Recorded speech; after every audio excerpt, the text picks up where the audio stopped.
Good evening, night owls, and welcome to Whisper Crowley. Tonight, I will guide you into a world of darkness, hoping to help you relax and unwind. Perhaps some of you will even drift into a haunting yet soothing sleep.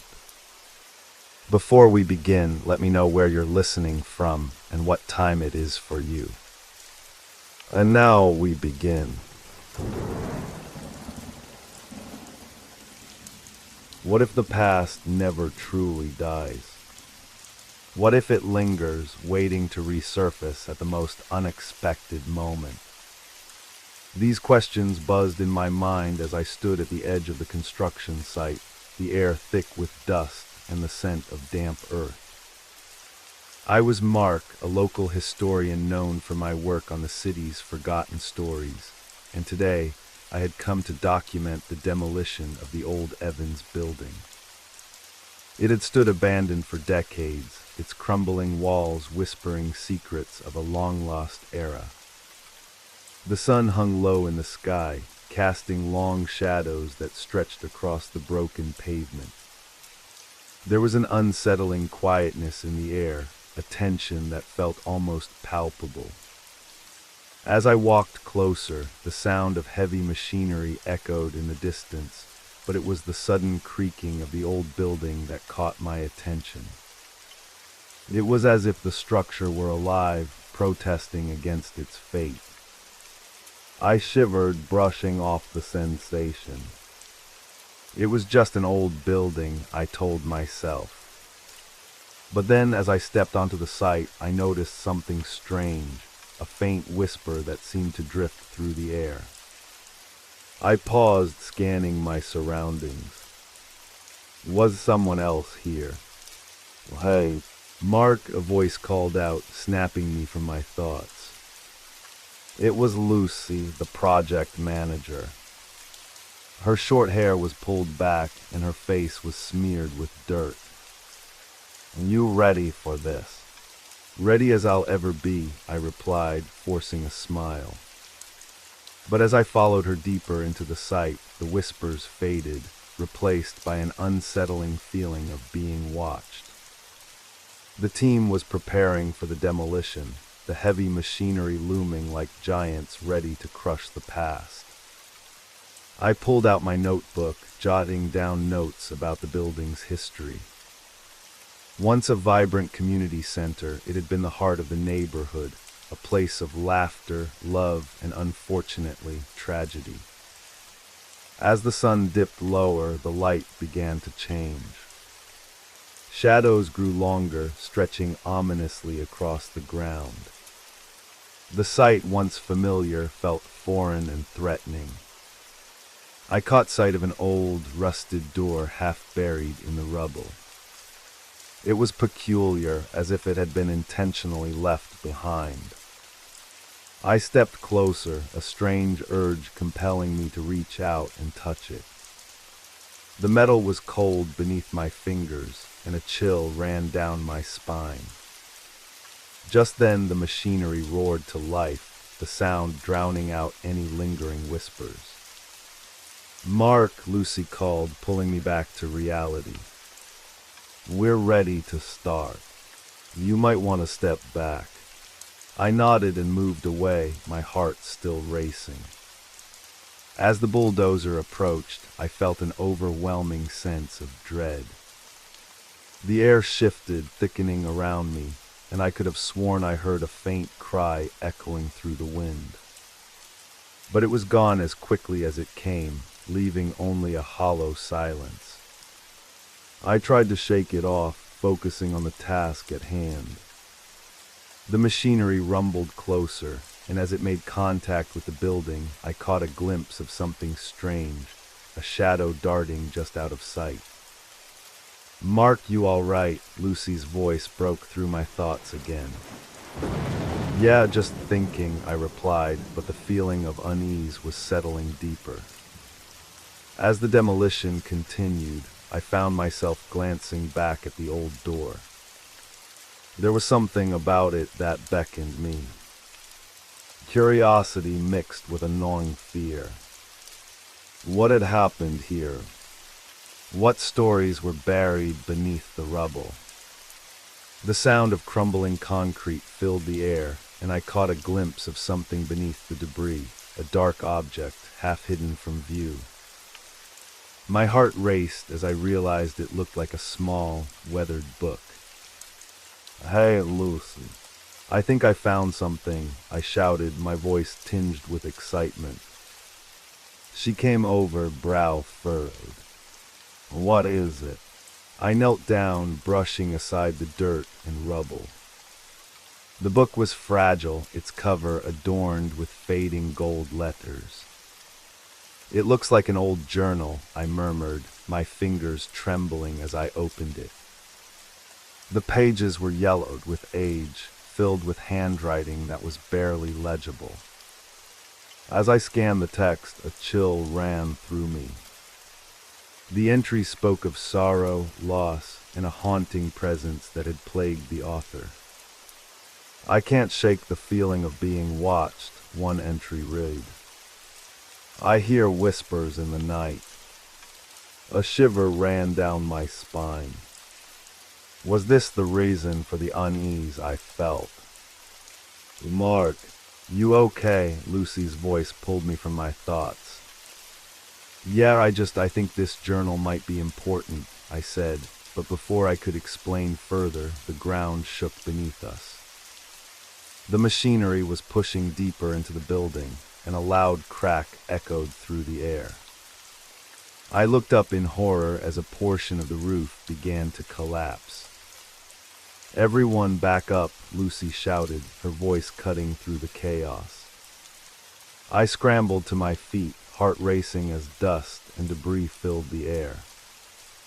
In that moment of chaos, I couldn't shake the feeling that something dark was awakening beneath the remnants of the past. As we retreated, I clutched the journal tightly, its weight heavy in my hands. What had I uncovered? And what shadows lay waiting to emerge from the remnants of the ghost? The dust settled slowly, swirling around us like memories trying to resurface. I clutched the journal tightly, my knuckles turning white. The echo of the collapse still reverberated in my ears, a grim reminder of the fragility of the past and the darkness it might hold. "Mark, are you hurt?" Lucy's voice broke through the haze. She stood a few feet away, her face pale as she scanned the debris. "No, I'm fine," I replied, though my heart raced as I fought the wave of anxiety threatening to overtake me. "Just startled." I took a deep breath, trying to steady my nerves. The air felt different now, heavier, as if the weight of history pressed down upon us. My gaze shifted back to the journal, its pages whispering secrets I felt compelled to uncover. Lucy approached, her expression a mix of concern and curiosity. "What did you find?" "It's an old journal," I said, my voice trembling slightly. "It talks about strange happenings in this building. Whispers and shadows. It sounds almost supernatural." Her brow furrowed. "Supernatural. In this old place," she shook her head, glancing around at the debris. "You know this could just be someone's wild imagination, right?" "Maybe," I replied, but doubt gnawed at me. The feeling of being watched returned, prickling the back of my neck. "But what if it is? What if these stories are warnings?" We stood there for a moment, tension hanging in the air like a thick fog. I could see Lucy wrestle with the idea, her rational mind at odds with the creeping unease that settled in the pit of my stomach. "Look," she said finally, "we need to focus on the demolition. If there's anything truly dangerous here, we can't let it get in the way of our work." Reluctantly, I nodded. She was right, but the journal felt like an anchor, tying me to something deeper than the physical work ahead. As the team resumed their tasks, I tucked the journal into my backpack, vowing to read it more thoroughly later. But even as I tried to focus on the demolition, my mind kept wandering back to the entries, the whispers of a past that refused to die. Hours passed, the sun dipping lower in the sky, casting eerie shadows across the site. Each sound seemed amplified in the growing darkness, the rumble of machinery, the rustle of leaves, and the occasional clatter of debris. But amidst it all, I began to notice something more unsettling. The whispers had returned, faint but insistent, curling around my consciousness like smoke. "Mark," Lucy's voice cut through the din again. "We need you to help us clear this area. We're almost finished for the day." "Sure," I called back, forcing myself to shake off the feeling. I joined the team, trying to concentrate on the task. Yet as I worked, the whispers intensified, growing louder, drowning out the sounds of machinery. I tried to focus, but each time I moved, I felt an inexplicable pull toward the old door I had seen earlier. It stood partially ajar, hidden beneath layers of debris, beckoning me. I glanced at Lucy, who was engaged in a conversation with another worker. Seizing the moment, I stepped away from the group, drawn like a moth to a flame. The door felt cold as I approached, its metal surface rusted and worn. I hesitated, breath hitching in my throat. The whispers coalesced into fragmented words, slipping through my mind like shadows. I couldn't make out what they were saying, but a sense of urgency gripped me. "Please help us." The voice was a soft caress, almost familiar. I recoiled, the chill of fear gripping my heart. "What is happening?" I murmured to myself. I pushed the door open, the creaking sound echoing ominously in the silence. Inside, the room was cloaked in darkness, a stark contrast to the bustling activity outside. The air was thick with dust, and an unshakable heaviness weighed down the atmosphere. I stepped inside, my pulse quickening. The space was small and cluttered, remnants of furniture scattered like forgotten dreams. An old rocking chair creaked eerily in the corner, as if disturbed by an unseen presence. The shadows seemed to dance along the walls, warping into shapes that almost felt alive. As I moved deeper into the room, my heart pounded in my chest. The whispers grew louder, resonating in the stillness. "Help us find peace." I felt a cold draft wash over me, sending chills racing down my spine. "What do you want?" I whispered, my voice trembling. "Remember," the voice drifted through the air, a sorrowful plea. "Remember what happened before." Images flashed in my mind, faces, places, fragments of a history I didn't understand.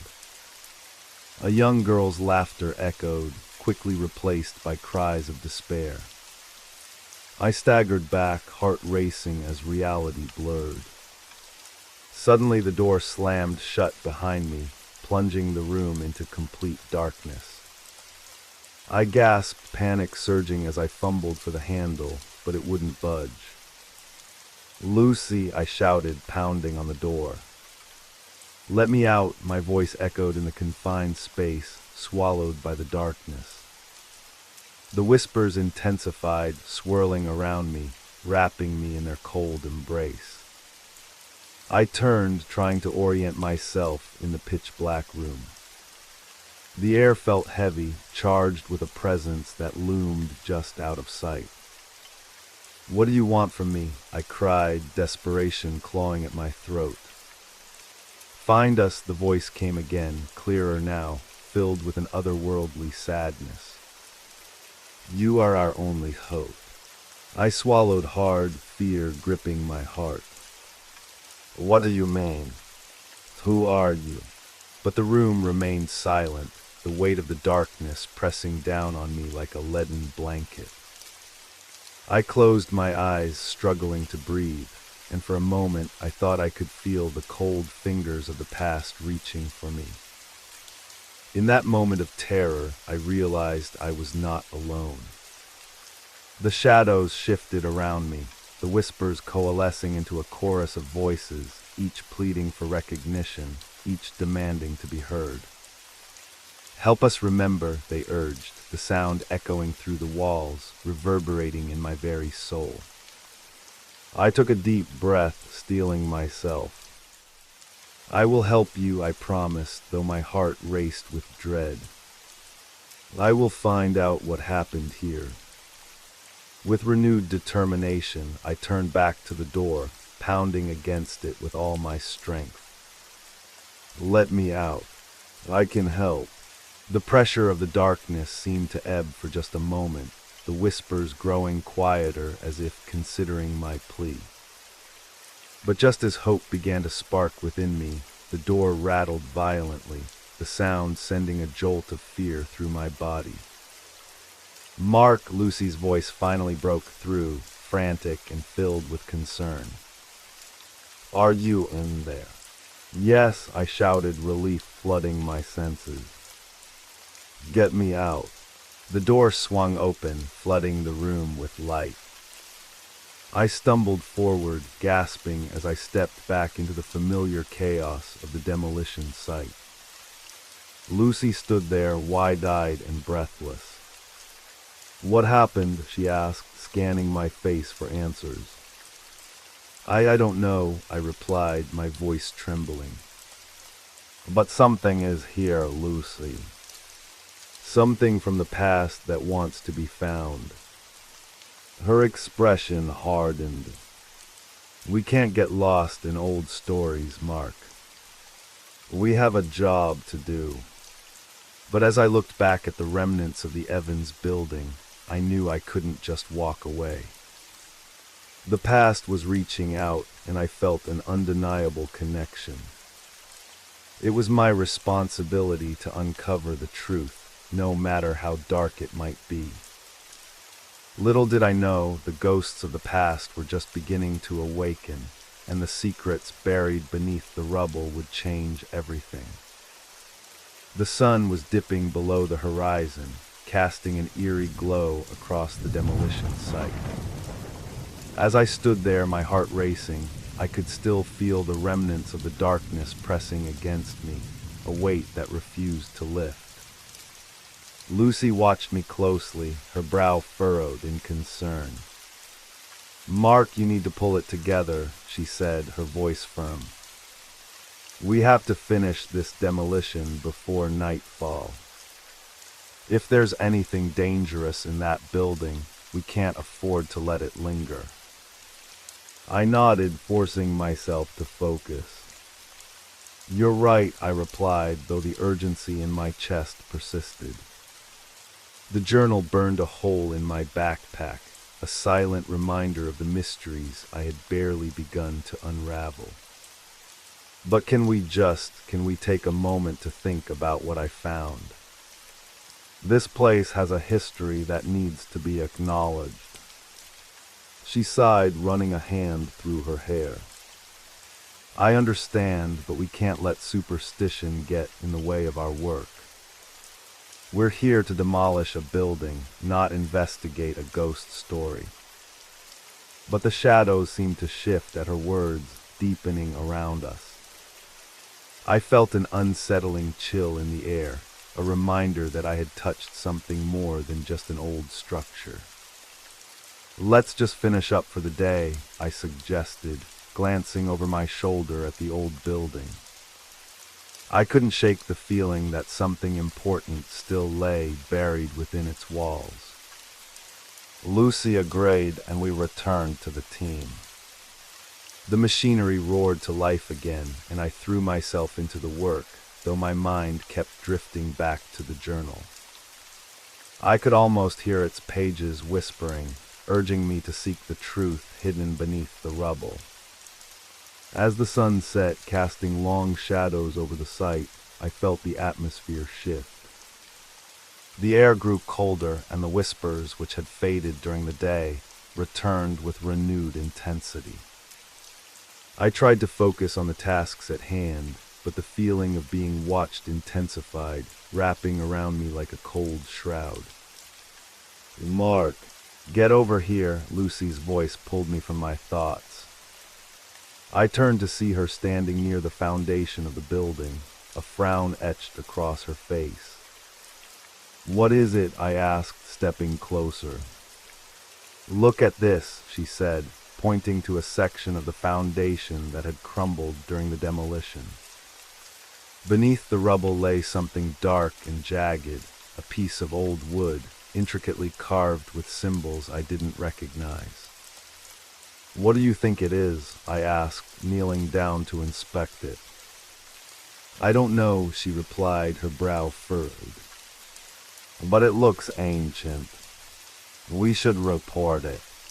I touched the wood carefully, tracing the carvings with my fingers. As I did, a shiver ran through me, and the whispers grew louder, swirling around us like a tempest. "Lucy, this might be connected to the journal," I said, my voice barely above a whisper. "These symbols, they could mean something important." "Let's not jump to conclusions," she cautioned, but I could see the uncertainty in her eyes.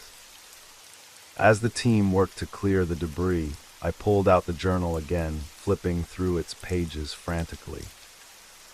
I needed to find a connection, a clue that would unlock the meaning behind the symbols. Suddenly, a loud crash echoed through the site, causing everyone to freeze. I looked up to see that another section of the building had collapsed, sending dust and debris flying into the air. "Get back," Lucy shouted, urging everyone to retreat. I stumbled back, heart pounding. In the chaos, I caught a glimpse of something in the dust, a fleeting shadow darting away from the light. "Did you see that?" I asked, adrenaline surging through me. "See what?" Lucy replied, looking bewildered. "I don't know," I admitted, scanning the area. "It was just a shadow. It felt like something was trying to escape." The whispers intensified again, filling the air with urgency. "Help us remember." "Mark," Lucy's voice pulled me back to reality. "We need to move. This place isn't safe. Let's call it a day." Reluctantly, I agreed. As we gathered our things and prepared to leave, the sun sank lower, casting the site in deepening twilight. The shadows stretched longer, creeping along the ground, almost as if they were alive. Once we were outside, I took a deep breath, the fresh air filling my lungs. But the unease lingered, an unwelcome companion. "Lucy, we can't just abandon this," I said, glancing back at the building. "There's something here that needs to be uncovered." She shook her head, her expression firm. "Mark, we've done enough for one day. Let's regroup tomorrow and assess what we've found." As we walked to our cars, the feeling of being watched returned, stronger than before. I glanced back at the old building one last time. The windows seemed to glimmer in the fading light, and for a brief moment, I could have sworn I saw a face staring out at me, pale and sorrowful. "Did you see that?" I asked, my voice barely above a whisper. "See what?" Lucy replied, not looking back. I opened my mouth to respond, but the words caught in my throat. I felt a chill crawl down my spine as I turned back toward the building. The whispers swirled in the air, an echo of the past that refused to let go. That night I lay in bed, staring at the ceiling. The journal lay open on my desk, its pages filled with haunting words that danced in my mind. "Help us remember." Sleep eluded me, and as the hours stretched on, I found myself unable to shake the feeling that the past was not finished with me yet. I had to return to the site to delve deeper into the mysteries that lay beneath the rubble. Just before dawn, I made up my mind. I would go back. I would uncover the truth, no matter the cost. The past was calling, and I was determined to answer. Little did I know, the ghosts that lingered would reveal secrets far darker than I could ever imagine. The dawn broke with a muted glow, the light creeping in through my window like fingers reaching for warmth. I barely slept, my mind racing with the remnants of the previous day's discoveries. The journal lay open beside me, its pages fluttering slightly in the morning breeze, beckoning me to return to the site. I dressed quickly, adrenaline already surging through me.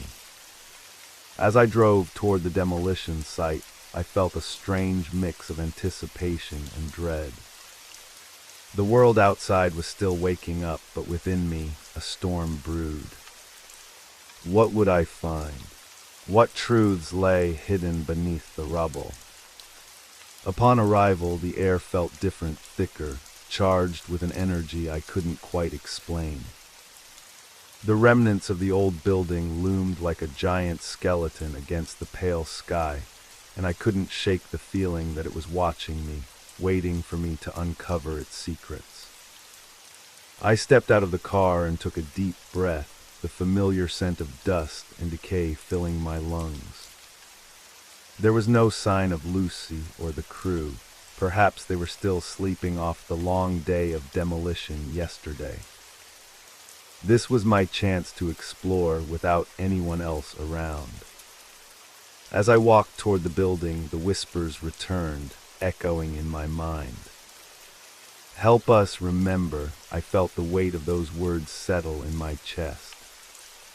There was an urgency, a need for someone to listen, to piece together the fragments of their story.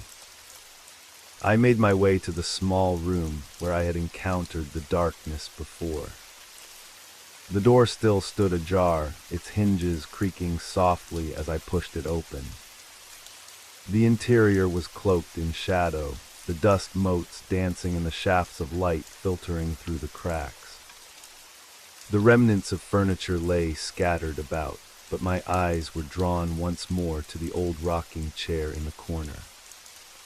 It swayed gently as if moved by an unseen hand. I swallowed hard, a chill running down my spine. Was it just my imagination? Or was something truly there, urging me to come closer? As I stepped into the room, the whispers grew louder, swirling around me like a tempest. Find us, they called, echoing in my ears. I felt a shiver of recognition. It was as if I could almost see the figures of those long gone, their faces etched with pain and longing.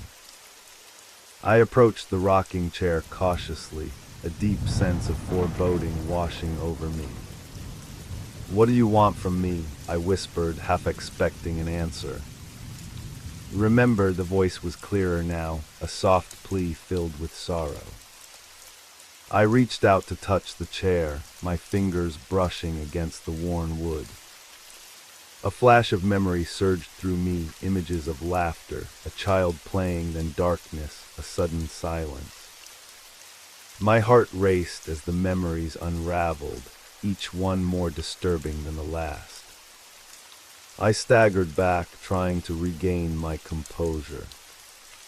I can't help you if I don't know what happened, I cried out, desperation lacing my voice. But the shadows seemed to swirl, closing in on me. Help us, they urged, their voices intertwining in a haunting melody. I turned and stumbled toward the door, desperate to escape the overwhelming presence that surrounded me. As I reached for the handle, the room grew colder, the air thick with an unnatural chill. I could feel the energy shifting, pressing against me, urging me to stay. Mark, a voice called from outside, pulling me back to reality. It was Lucy. Out here, I shouted, my voice echoing in the cramped space. Just as I managed to wrench the door open, the chair creaked violently, sending a tremor through the floor. I dashed outside, gasping for breath. Are you okay? Lucy rushed toward me, her face etched with concern. I am fine, I lied, though my heart raced. I just needed to see it again. Her eyes narrowed. You shouldn't be here alone. There's something strange about this place. I know, I admitted, swallowing hard. But I can't shake the feeling that there's more to discover. Something happened here, Lucy. Something tragic. Let's just get the team here and finish the demolition, she replied firmly. We can investigate after. I don't want you getting lost in these stories. But I could feel the pull of the past, a tether binding me to the whispers that still echoed in my mind. What if those stories are the key to understanding what happened? What if we're missing something crucial? She hesitated, glancing back at the building. Fine, she said reluctantly. But let's be quick. I'll call the others and we'll regroup here. As she walked away, I felt a mixture of relief and dread. I had a chance to uncover the truth, but time was running out. The past was insistent, and I needed to confront it before it consumed me. While waiting for the team, I took a moment to explore the perimeter of the site. The ground was littered with remnants of the past, broken bricks, shards of glass, and fragments of furniture long forgotten. I began to notice small details I hadn't seen before. A faded photograph half buried in the dirt, a child's toy that looked out of place, a rusted locket glimmering in the sun. Each discovery felt significant, as if the ghosts were revealing their stories piece by piece. I picked up the locket and opened it, revealing a tiny picture of a smiling couple, their faces obscured by time. I felt a pang of sadness for the lives once lived, for the memories that had been lost to the ages. Mark, Lucy's voice called out, pulling me from my reverie. I turned to see the rest of the team arriving, their faces a mix of curiosity and concern. We're ready to start again, she said, her tone businesslike. As we gathered around, I couldn't shake the feeling that time was running out. The whispers grew louder in my mind, urging me to act before the shadows reclaimed their secrets.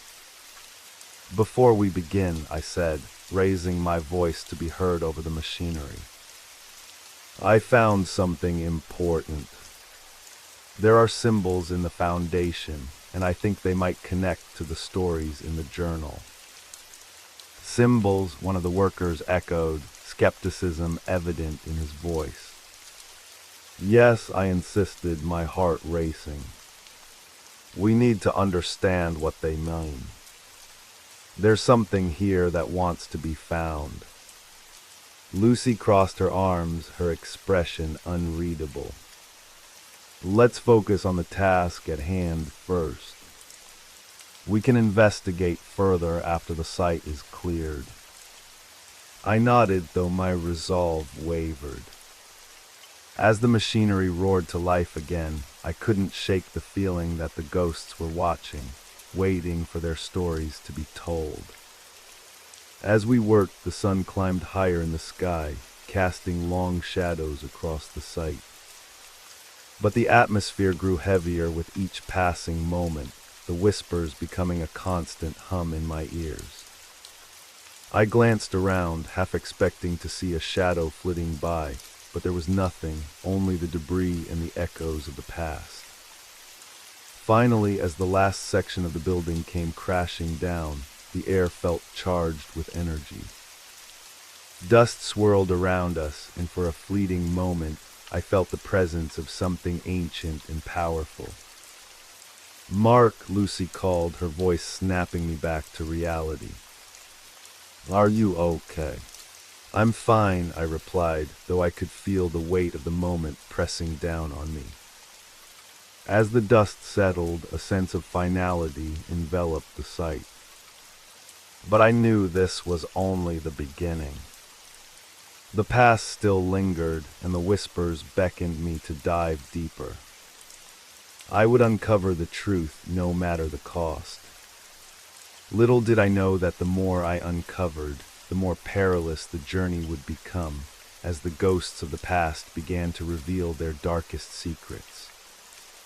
The demolition was over, but the tension lingered in the air, thick and palpable.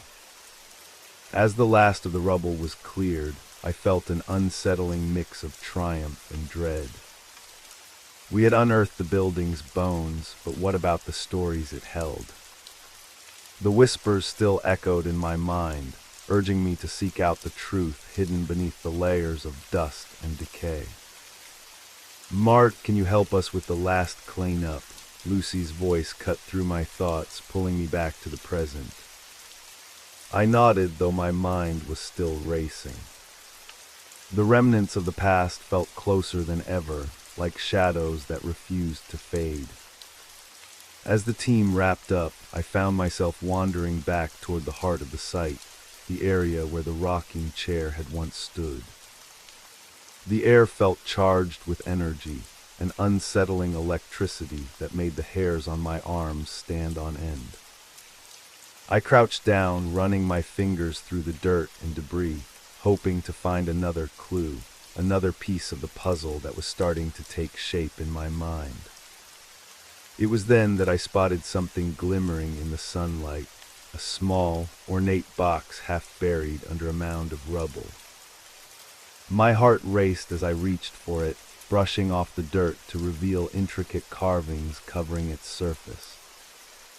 The box felt cool to the touch, almost alive in my hands. "Hey, what did you find?" Lucy called out, her voice tinged with curiosity as she approached.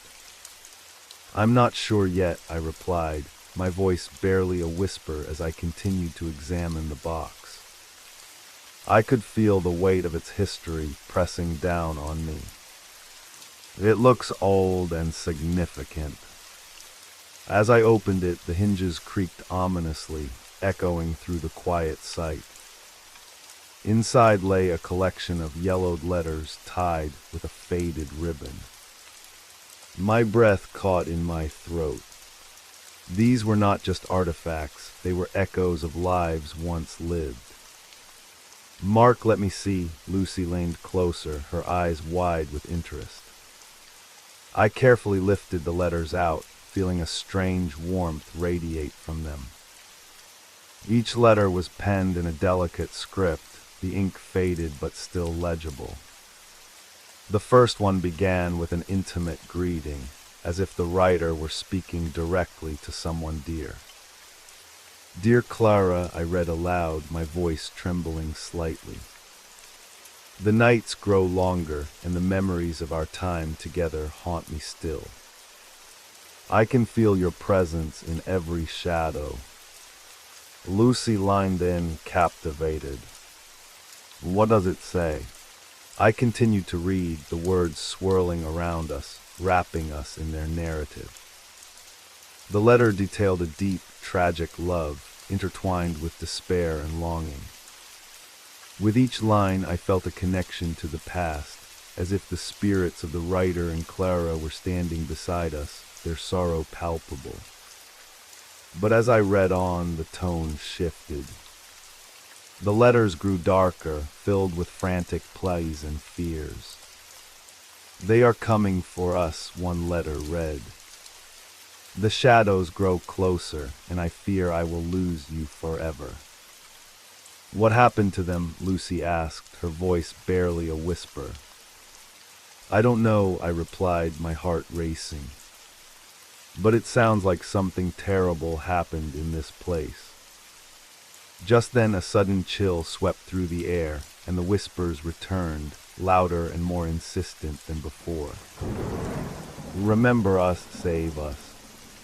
I glanced around, feeling the shadows deepen, stretching ominously toward us. We need to get out of here, I said, my voice shaking slightly. There's something wrong. But Lucy was already flipping through the letters, her curiosity piqued. Wait, look at this, she exclaimed, pointing to one of the letters that detailed a hidden compartment beneath the floorboards. Well, here then. Where? I asked, my pulse quickening. She traced her fingers along the description, her eyes lighting up with determination. It says near the fireplace. We have to find it. I nodded, adrenaline surging through me. Let's do it. We hurried back toward the remnants of the building, the weight of the letters pressing down on me. The whispers grew louder, swirling around us as if guiding our every step. Find us. Reaching the site of the fireplace, we began to search frantically through the debris. I dug my fingers into the earth, feeling for any loose boards or hidden compartments. The air felt electric, charged with a sense of urgency that pushed me forward. Here, Lucy shouted suddenly, pointing to a section of the floor that looked different.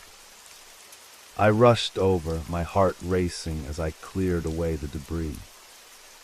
Beneath the surface, I could see a faint outline of a wooden hatch. We pried it open, revealing a small, dark space underneath. Inside lay a collection of dusty objects, a tattered dress, a small wooden toy, and a faded photograph of a family, their faces indistinct but filled with warmth. This is incredible, Lucy breathed, holding the photograph up to the light. These must have belonged to Clara and her family. I reached for the dress, feeling its texture beneath my fingers. It was fragile, as if it had witnessed countless moments of joy and sorrow. We need to take this to a historian, I said, realizing the significance of what we had found. These items could tell us everything. But as we gathered the artifacts, a low rumble echoed through the air, sending a tremor through the ground. I looked up, panic surging in my chest. The shadows twisted, coiling around us, and the whispers turned into a cacophony of voices. Help us. Remember us. Mark, we need to leave, Lucy urged, her eyes wide with fear. I grabbed the items tightly, feeling the weight of history in my hands. We sprinted back toward the entrance, the shadows closing in behind us. The whispers intensified, a whirlwind of anguish that enveloped us.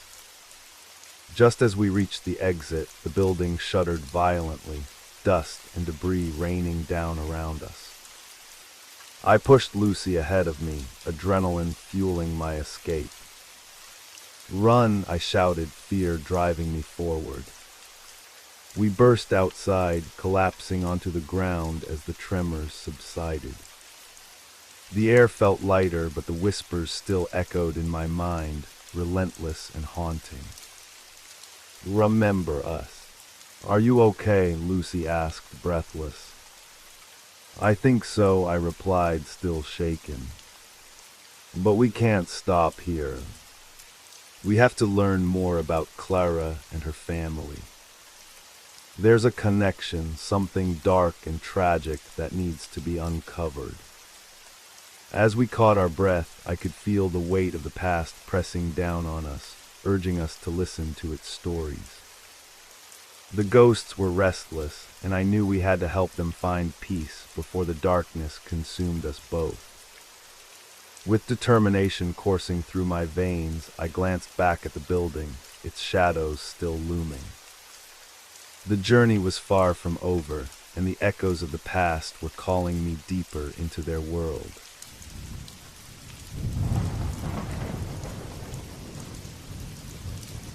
I hope you enjoyed the first story.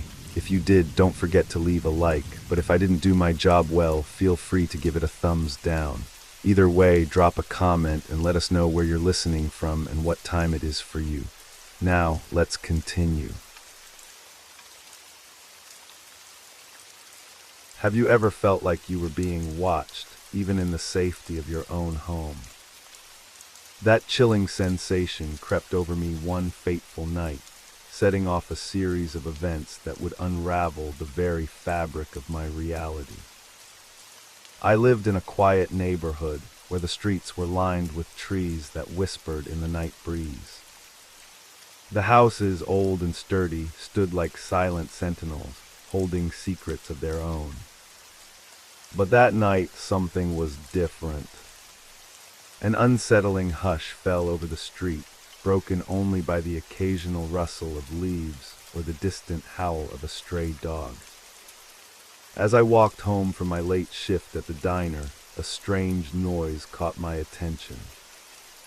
It was faint at first, a low murmur that seemed to flicker at the edges of my consciousness. I stopped, straining to listen. The sound was rhythmic, almost like a heartbeat, pulsing through the stillness of the night. I felt a prickle of unease skitter down my spine. I glanced around, feeling the weight of the darkness pressing in on me. The streetlights cast long shadows, and for a moment I thought I saw a figure lurking at the edge of my vision. I shook my head, dismissing the thought. It was just my imagination. As I hurried home, the noise faded, but the feeling of being watched remained. I fumbled with my keys, my hands trembling slightly. Inside, I closed the door and leaned against it, taking a moment to catch my breath. The familiar sounds of my small apartment, distant traffic, the hum of the refrigerator felt comforting, but the sensation of dread lingered. Get a grip, I muttered to myself, forcing my heart to slow. I switched on the lamp, the warm glow pushing back the shadows that danced in the corners of the room. But even as I settled onto the couch, the unease gnawed at me. The hours passed slowly, and I tried to distract myself with a movie. Yet I couldn't shake the feeling that something was off. The flickering light of the screen only heightened my anxiety, casting eerie shapes across the walls. Every creak of the floorboards made me jump, and I found myself glancing toward the window every few minutes, half expecting to see someone watching me from the outside. Then it happened. A sudden crash echoed from the alley behind my building. My heart raced as I jumped to my feet, peering out through the curtains. The alley was dimly lit, the shadows clinging to the walls like dark memories. I squinted into the darkness, but saw nothing out of the ordinary. Just garbage cans tipped over and scattered debris. Still, something felt wrong. I grabbed my phone and dialed my neighbor, an elderly woman named Mrs. Thompson. She had lived here for years and knew the neighborhood better than anyone. Hello, her voice was shaky, as if she sensed my distress. Oh, Mrs. Thompson, did you hear that noise? I asked, trying to keep my voice steady. Oh, yes, dear. It was quite loud. I don't know what it was, but it's been so quiet lately. It's unnerving, she replied, her voice dropping to a whisper. You should be careful, dear. There's been talk of strange happenings around here. I felt a chill run through me. What kind of strange happenings? People disappearing, odd sightings at night. Shadows moving where there shouldn't be any, she said, her voice trembling. I swallowed hard, trying to push down the rising panic. I'll be careful. Thank you, Mrs. Thompson. As I hung up, I glanced at the clock. It was nearing midnight. I couldn't shake the feeling that the noise and Mrs. Thompson's words were connected. My mind raced with possibilities, each one darker than the last. I felt like I was teetering on the edge of something unknown, something that could pull me under if I wasn't careful. I tried to shake off the dread that settled over me like a heavy blanket. I made myself a cup of tea, the warm steam rising soothingly. But as I sipped, the shadows outside grew longer, more pronounced. My eyes darted to the window again, and this time I swear I saw a figure standing in the alley, just beyond the light. I set the cup down, heart pounding. The figure was gone in an instant, swallowed by the darkness. But I knew I had seen it. A flicker of movement just out of reach. Suddenly, a loud knock reverberated through my apartment. I jumped, nearly dropping my phone. Who could it be at this hour? My heart raced as I approached the door, dread pooling in my stomach. I peered through the peephole but saw nothing. "Hello," I called, my voice shaky. No response, just silence. I waited a moment, listening. The air felt thick, charged with anticipation. "Is anyone there?" I tried again, but the only answer was the sound of my own breathing. Taking a deep breath, I opened the door a crack. The hallway was empty, and for a moment I felt foolish. Just a figment of my imagination. But as I closed the door, I couldn't shake the feeling that something was terribly wrong. That night, as I lay in bed, sleep eluded me. The rhythmic noise returned, echoing in my mind. Was it real, or just a trick of the night? I kept my eyes open, staring into the darkness, waiting for the shadows to reveal their secrets.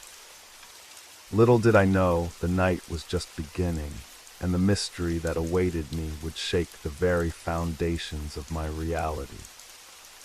Morning broke reluctantly, the sun peeking through the curtains like an intruder. I rubbed my eyes, trying to shake off the remnants of a restless night filled with half-formed nightmares. The events of the previous evening replayed in my mind, each detail more unsettling than the last. I had barely slept, and the world outside seemed unchanged, blissfully unaware of the turmoil brewing inside me. The familiar sounds of the city began to filter in, cars honking, distant voices, and the soft rustle of leaves in the morning breeze. I forced myself to rise, dragging my feet across the wooden floor. The smell of coffee wafted from the kitchen, promising some semblance of normalcy. As I brewed a cup, I glanced at the small stack of newspapers on the table, the headlines screaming of crime and chaos. I flipped through the pages, and one article caught my eye. Mysterious disappearances continue to baffle police. My heart sank as I read the details.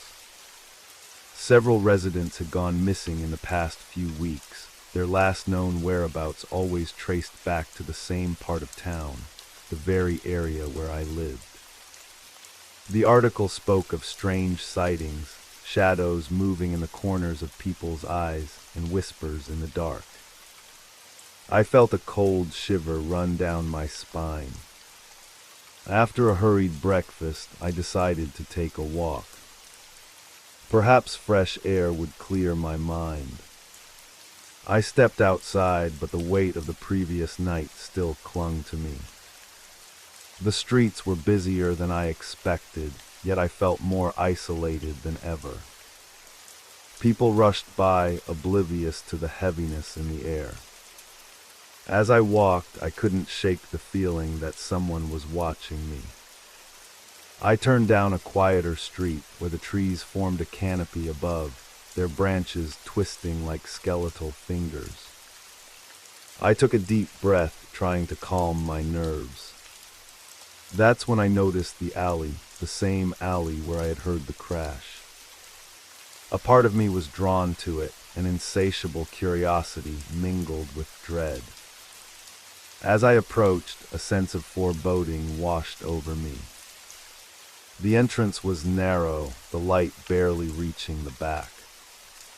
I hesitated, glancing around to ensure no one was watching.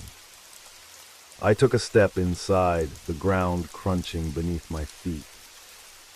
The alley was littered with discarded items, broken bottles, old newspapers, and remnants of forgotten lives. The air was thick with the scent of damp earth and something else I couldn't quite place. In the distance, I spotted something gleaming among the debris. My heart raced as I walked closer, my instincts screaming for me to turn back. But the pull of mystery was too strong. As I bent down to pick up the object, I realized it was a locket, tarnished and worn. I opened it, revealing a faded photograph of a woman and a young child. Their faces were obscured, but there was a familiar warmth to the image that tugged at my heart. Suddenly, a noise echoed from the end of the alley. I froze, the locket slipping from my fingers and clattering to the ground. My breath caught in my throat as I strained to listen. It sounded like whispers, soft, urgent voices that sent chills racing up my spine. I wanted to flee to escape the suffocating atmosphere, but I was rooted to the spot. "Help us," a voice seemed to call, a chilling echo that reverberated in the stillness. It was faint, barely audible, but it filled me with an overwhelming sense of dread. My mind raced. Was it a trick? The manifestation of my fears? Or was there something more sinister lurking in the shadows? I turned to leave, heart pounding, but as I stepped back, I caught sight of a figure at the far end of the alley. A silhouette stood there, shrouded in darkness, watching me. Panic surged through me and I stumbled back, my instincts screaming for me to run. I sprinted out of the alley, my legs propelling me forward as the adrenaline surged. I didn't stop until I reached the safety of my apartment, slamming the door behind me. I leaned against it, breathless and shaking. The memory of that figure burned into my mind. "Get a grip," I told myself again, trying to steady my racing heart. But the whispers lingered in my ears, taunting me with their urgency. I needed answers. I had to understand what was happening in this city, in my own life. I spent the rest of the day in a haze, flipping through the articles and searching online for anything that might connect the disappearances, the whispers, and the figure in the alley. My mind spun with possibilities, each thread tugging at the edges of my sanity. As night fell, I prepared for another restless evening. I couldn't ignore the growing sense of urgency, the feeling that the mysteries of the night were intertwined with my own fate. I grabbed my phone and decided to call Mrs. Thompson once more, hoping she had heard something new. "Hello," she answered, her voice wavering. "A message." "Thompson, it's me again," I said, forcing calm into my tone. "I need to know more about what's been happening in the neighborhood." She paused and I could hear her breathing, steadying herself. "You shouldn't concern yourself too much, dear. It's dangerous to dig into things that are best left alone." "But I can't just ignore it," I exclaimed, frustration bubbling to the surface. "People are disappearing, and I heard something in the alley today. There was a figure. I need to know if you've seen anything." Her silence stretched, and when she finally spoke, her voice was barely above a whisper. The shadows, they move differently at night. You must be careful, dear. They may not be what they seem. I felt a chill wrap around me. What do you mean? Sometimes the past reaches out for the living, she said cryptically. And it doesn't always let go. The line went dead and I was left staring at the screen, confusion and fear swirling within me. I had stumbled onto something far darker than I had anticipated. As the night deepened outside, I prepared myself for what lay ahead. I needed to confront the shadows that haunted my world, even if it meant facing the unimaginable. The night wrapped around me like a heavy cloak as I sat in my dimly lit apartment, the flickering of the streetlight outside casting eerie shadows across the walls. I could still feel the remnants of Mrs. Thompson's warning echoing in my mind. The thought of the past reaching out sent a wave of unease through me. What could she mean? And why did it feel so ominous? I paced the small space, running my fingers through my hair in frustration. I needed to get to the bottom of this. But where to start? The articles on missing persons lay scattered across my table, a grim reminder of the reality I was navigating.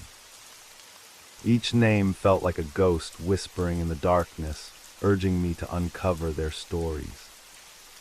Deciding that I needed a fresh perspective, I opened my laptop and began searching for any connections between the disappearances.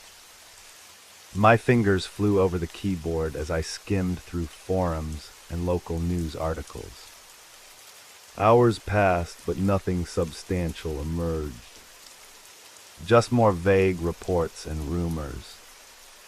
As fatigue began to creep in, I leaned back, staring at the ceiling. That's when I noticed it, a slight creaking sound coming from the hallway. I froze, straining to listen.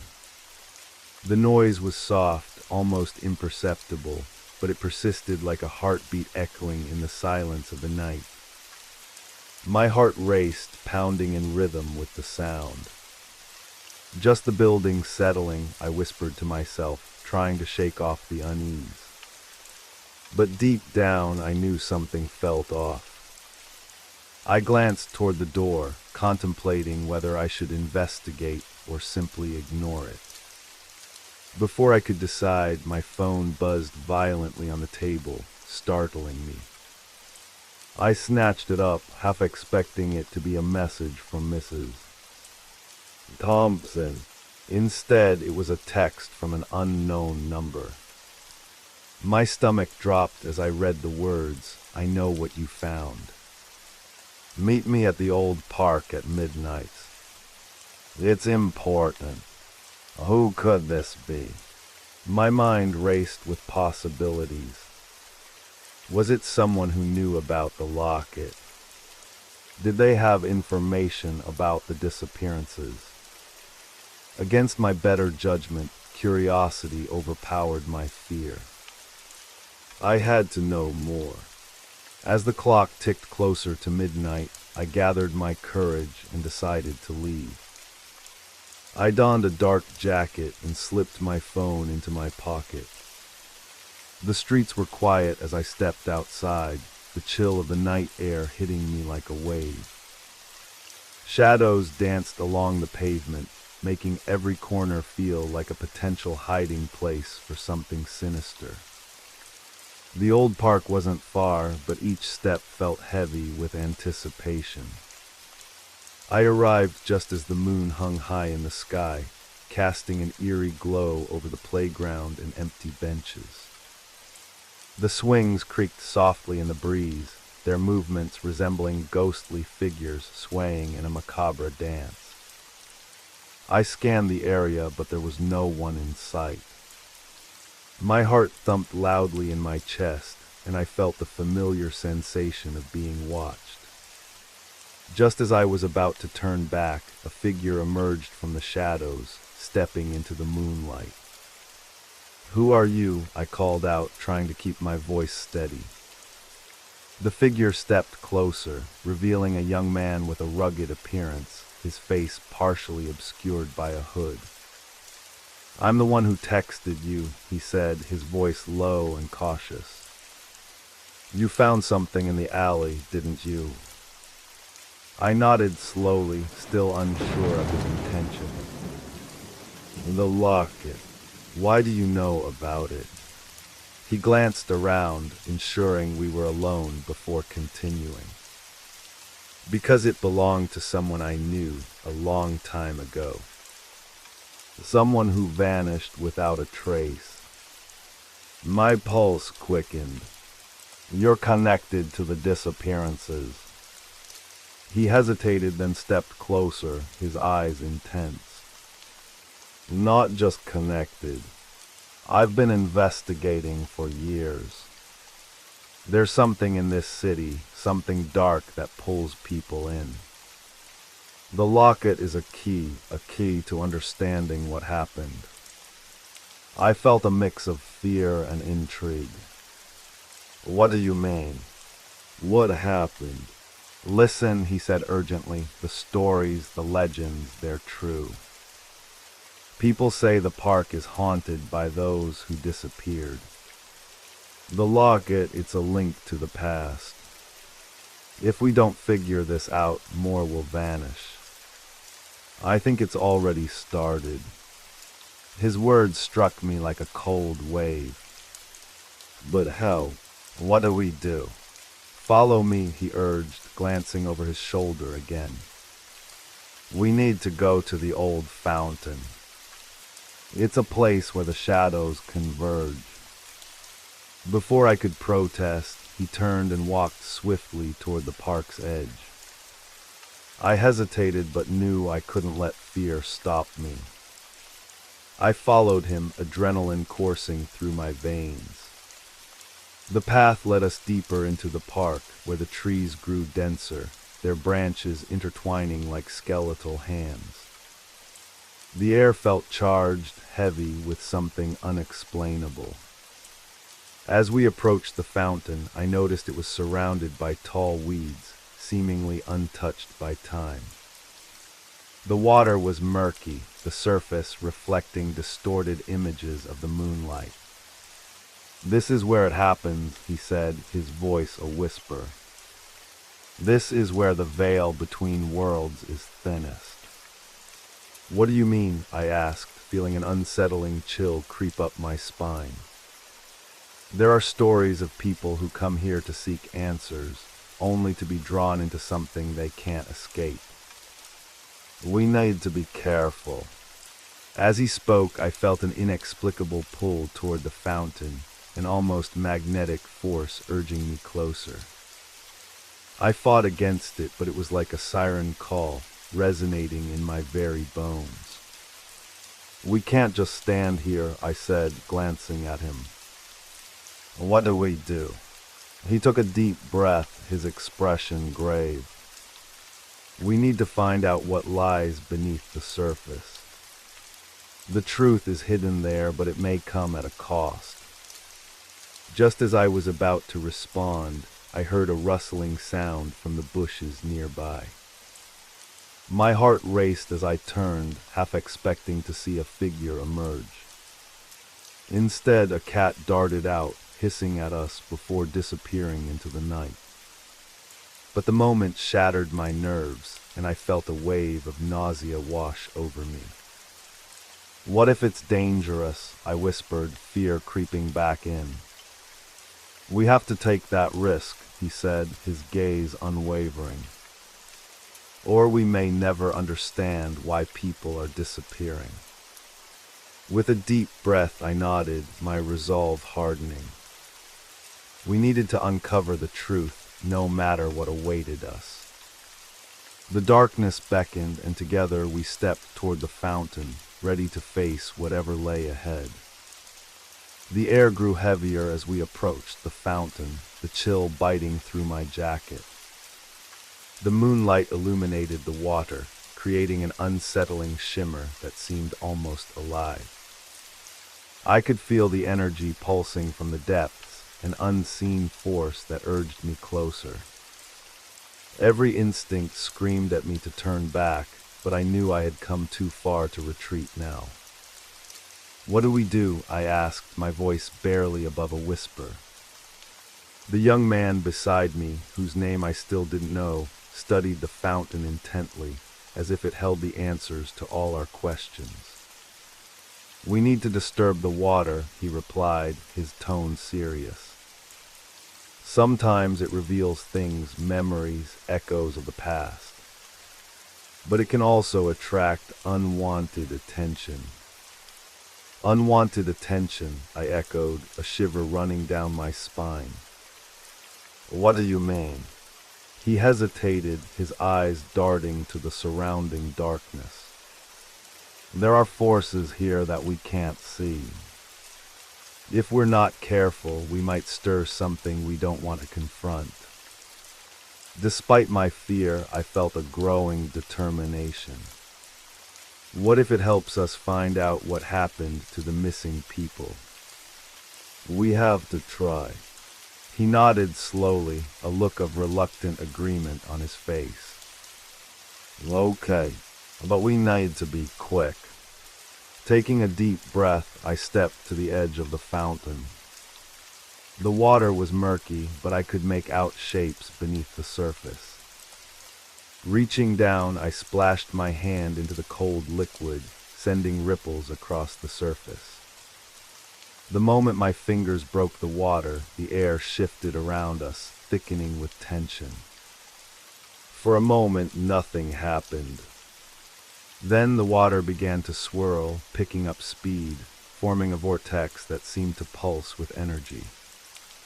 I stepped back, alarmed, but my companion held his ground, eyes locked on the fountain. "Focus," he urged. "Think about the locket, the people. What do you want to know?" I closed my eyes, recalling the faces of those who had disappeared. Their names echoed in my mind like a haunting melody. I pictured the locket, the way it felt in my hands, its cold metal against my skin. "I want to know what happened to them," I said softly. "I want to understand why they vanished." As the words left my lips, the water erupted, shooting up into the air like a geyser. I gasped, stumbling back as a mist enveloped us. The air was thick with a strange scent, a mix of damp earth and something metallic.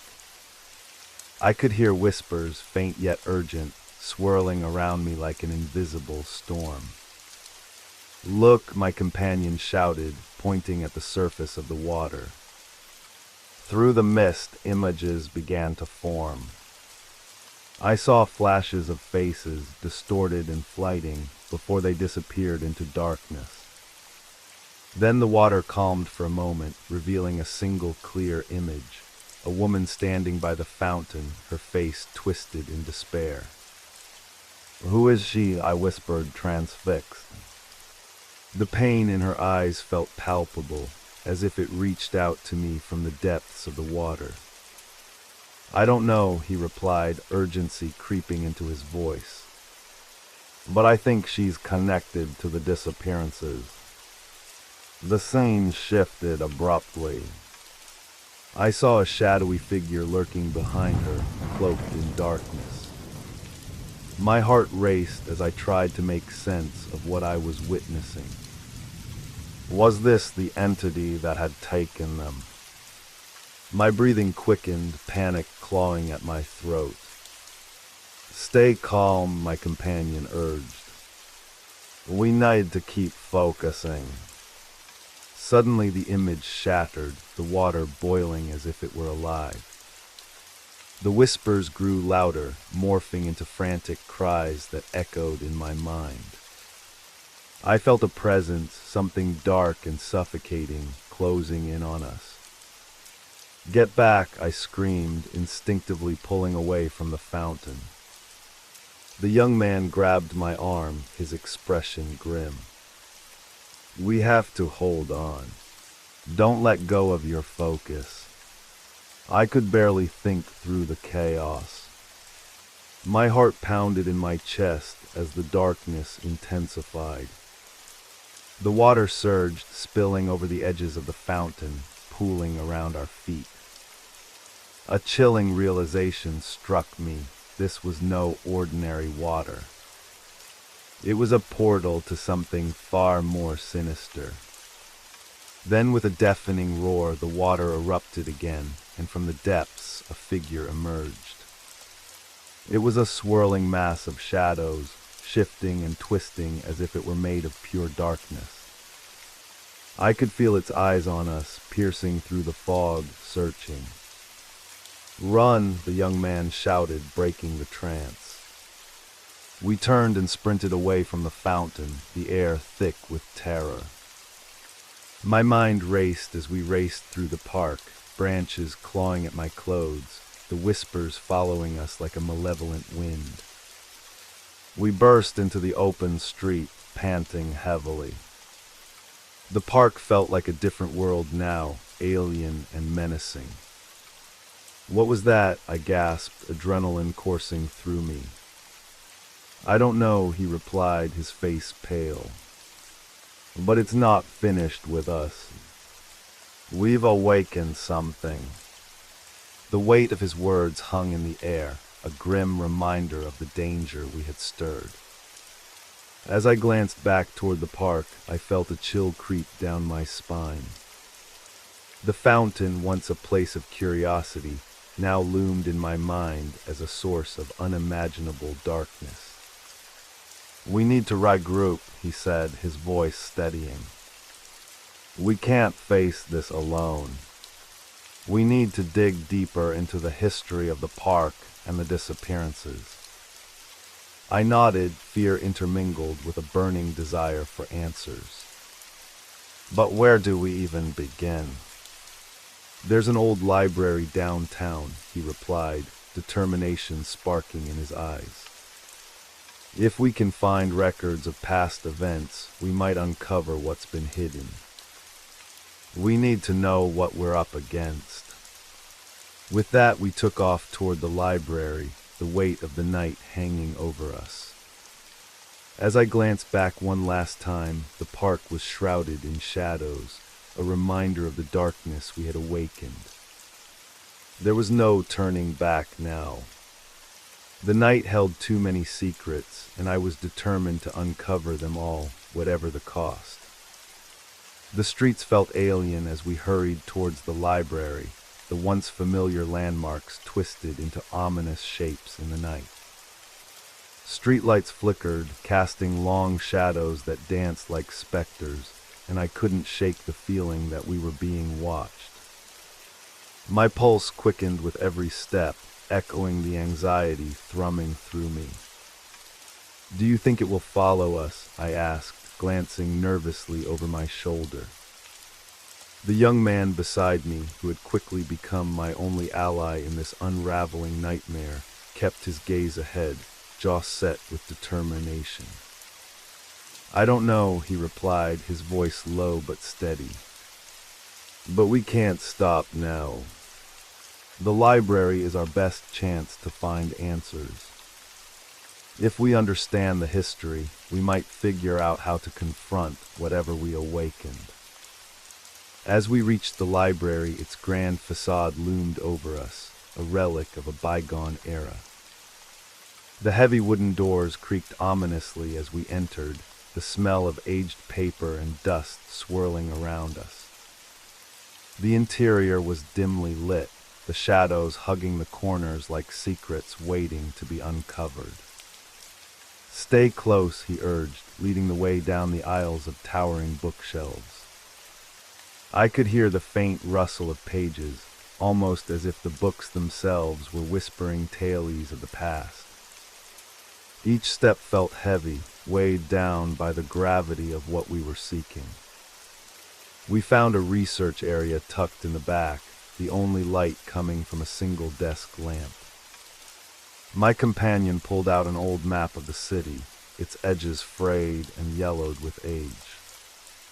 "Look at this," he said, tracing a finger along the park's outline.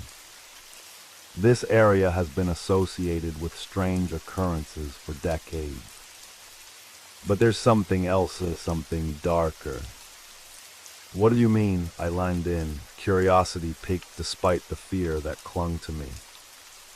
"There are reports of missing people going back to the early 1900s.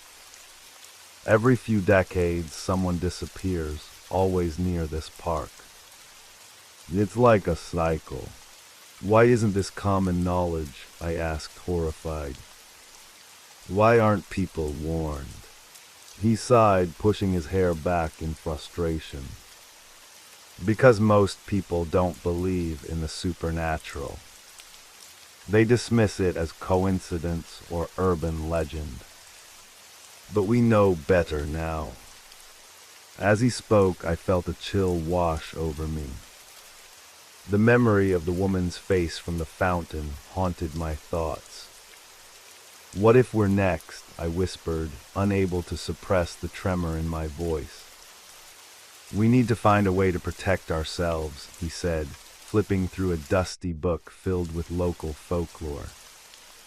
"There has to be a way to confront whatever is behind these disappearances."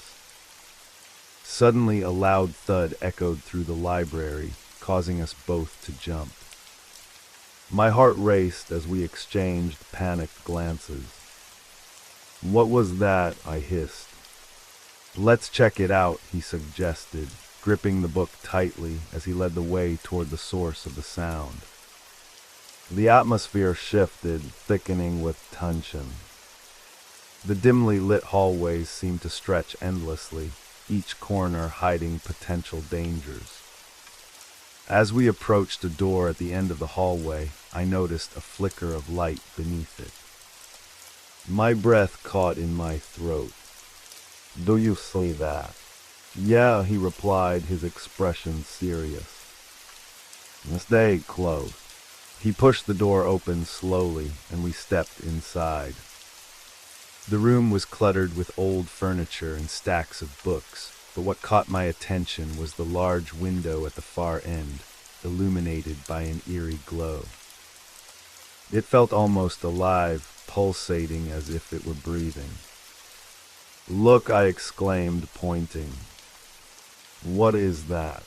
As we moved closer, the glow intensified, revealing a translucent image of the park, dark, twisted trees, and the fountain at its center. Shadows moved within the scene, swirling in chaotic patterns. The whispers grew louder, wrapping around us like a shroud. "This is it," my companion said, his voice barely audible over the rising cacophony. "This must be connected to the fountain." Suddenly, a figure stepped into view on the other side of the window. It was the same woman I had seen in the fountain's reflection. Her eyes were wide with terror as she reached out towards us, her mouth moving in silent screams. I stumbled back, fear gripping my heart. "What does she want?" I gasped, my throat dry. "I don't know," he replied, his eyes glued to the figure. "But she's trying to warn us. We need to listen." As if in response, the shadows around her deepened, and a growl echoed from within the scene. I felt a chill creep up my spine as the temperature in the room plummeted. The glow shifted from a soft light to a harsh, pulsating red, bathing us in an ominous hue. "Get away from the window," he shouted, pulling me back. Just as we moved, the glass shattered violently, sending shards flying through the air like daggers. I gasped, instinctively raising my arms to shield myself as the jagged pieces rained down. In that moment of chaos, the shadows surged forward, a dark wave crashing through the broken window. The air crackled with energy, a storm of rage and despair. We need to fight back, my companion yelled, his voice firm against the chaos. He snatched a heavy book from the nearby table, holding it up as a makeshift weapon. Do you have anything? I rummaged through my bag, my hands trembling, until I found a small flashlight. This is all I have. Use it, he urged. Point it at the shadows. Maybe the light can push them back. I turned the flashlight on, its beam cutting through the darkness. I aimed it at the swirling shadows, and to my shock, they recoiled, hissing as if burned. That's it, he exclaimed, stepping beside me. Together, we thrust the light towards the dark mass, illuminating the terror that had invaded our space. But even as we fought back, I could see the woman still trapped in the depths of the scene, her eyes pleading, as the shadows seemed to feed off our fear. What do we do? I shouted over the noise, panic bubbling within me. We find a way to free her. She might hold the key to stopping this, he replied, determination etched on his face. With our hearts pounding, we pressed forward, battling the encroaching darkness with every ounce of strength we had left. The library felt like it was closing in around us, but in the chaos, a spark of hope ignited within me. If we could save her, maybe we could save ourselves and uncover the truth behind the night's mysteries.